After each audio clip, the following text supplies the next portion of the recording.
Hey guys! Sorry if I sound a little congested in this video. I am a little bit sick today, but I still wanted to share with you I'm going to be creating this character and turning her into a VTuber. Now, this has been a long coming project that I've been wanting to do for a long time, and I am excited because I have finally started on this project. So in this video, I will be creating the VTuber's face and neck. I haven't gone past there as of now. I'm going to add the rest later. Here I use the symmetry feature where I drew both eyes and just everything right down the middle. And this is because you need really a face that is symmetrical.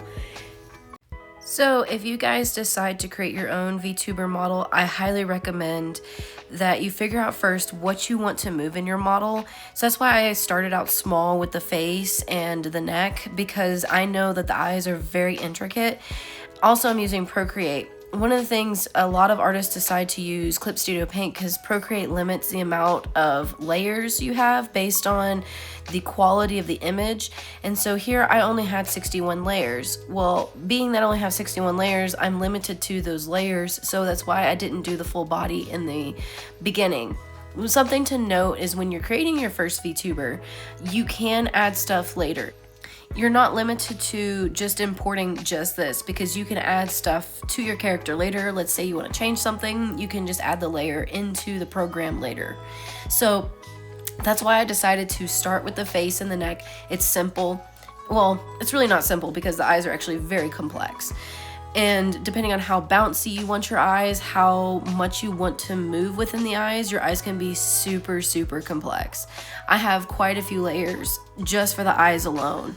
You want every eyelash to be on its own layer. You want basically the line that goes above the eye, the line that goes below the eye, any reflections, pupils, everything needs to be on its own separate layer, and then each eye needs to be on its own separate layer. So each pupil has to be on its own separate layer. Each lash from the left, from the right needs to be on its own separate layer. So it's a lot of layers you're getting into.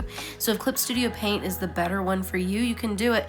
I wanted to do Procreate because I know Procreate, I know how it works, and I wanted my character to come out looking like my characters from Procreate. So I had to start small. It just is what it is when it comes to using a program. And with Procreate, you can use it and you can export the file, which it's basically a Photoshop file. You export it to a Dropbox to send to your computer.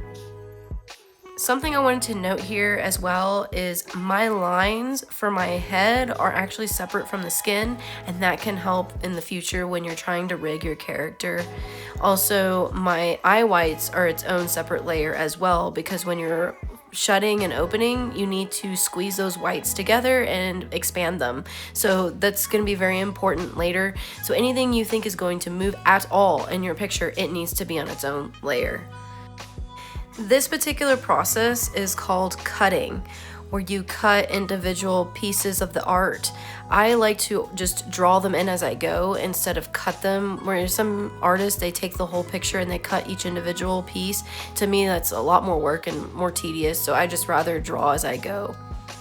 Guys, if this feels intimidating, it is. I mean, at first, when you're first making your first VTuber, it's going to be intimidating. That's okay.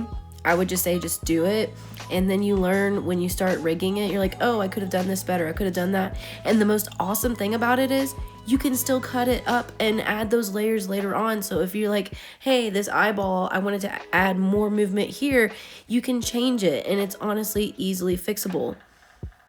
Don't let all this cutting and all these layers scare you away from doing it if it's something you want to do. It scared me a little bit. In fact, I didn't do like 2D, or I wasn't thinking about it for a little while until I was like, no, I really want to make one. I really want to do this. I want to learn how to do it.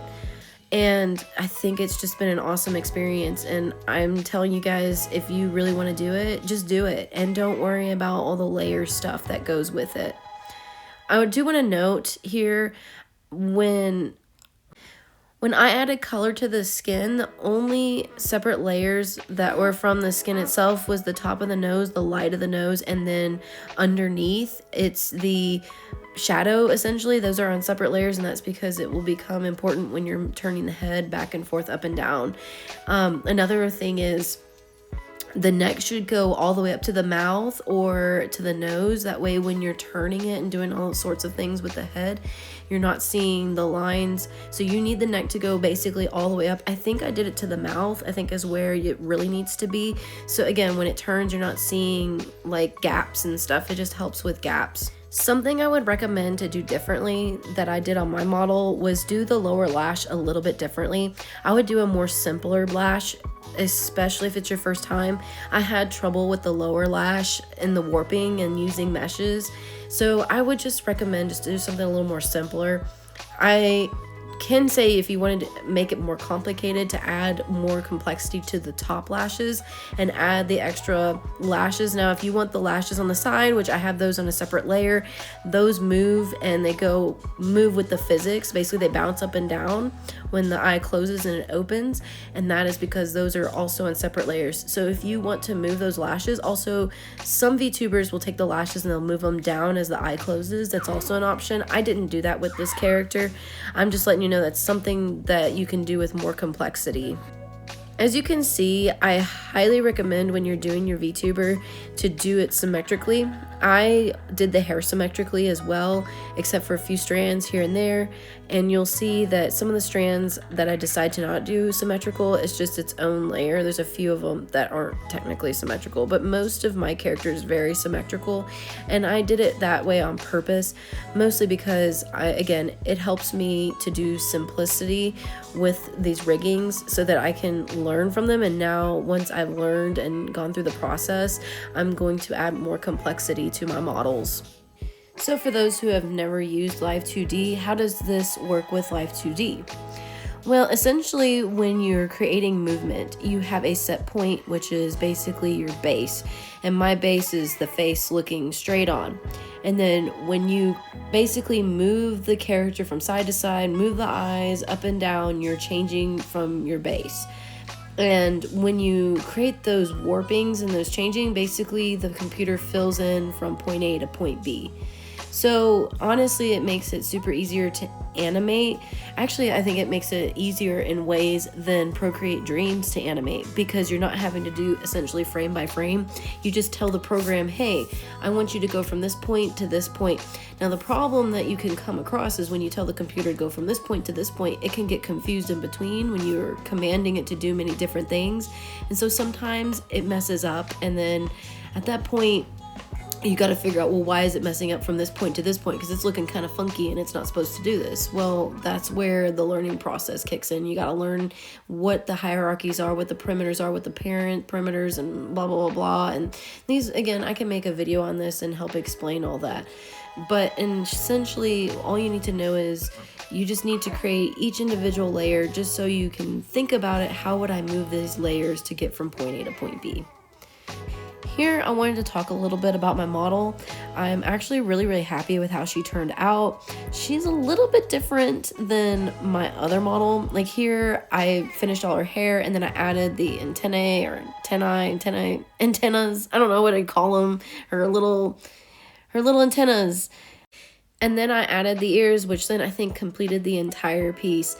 I'm not sure what I'm going to do for her clothes. Honestly, I don't know if I'm going to do the same thing as the original avatar or if I'm going to do something different. Maybe you guys can comment down below and tell me if you have any ideas. I kind of have some ideas, but I do want to have the moth theme. I do want to add her wings, and I'm excited to animate those as well. Now that I've started this process, I get super excited about creating her and creating new things. I even go down rabbit holes where I'm like, how do people create this on Live 2D? How do you make fire? I mean, that's really cool. And I tell you, there is some insane stuff that some of these artists do, and it's just crazy. If you think you have a passion for this, like, just attempt it. Just try it, even if you do a simple one. And I'm telling you, you will go down a rabbit hole and want to create more of it. It's just addicting. I want to show guys here that, yes, she's bald, and the reason she's bald is because I turned off all the other layers so I can see the layers behind the hair. So her antennae that I'm working on, I wanted to see behind each layer, so I'm turning them on, turning them off, and working on each individual point, and that helps me see how it's going to move in the long run and how it's going to all come together behind her hair. And typically when you're doing these layers and you're cutting, you also want to cut stuff behind the head. So her hair, the back of her hair, needs to be all one piece behind her head. And it actually needs to come above her head. That way you're not having gaps. And it'll make sense later when you're actually rigging it. Well, guys, this last part here, basically I'm going to be showing off all the layers that I had.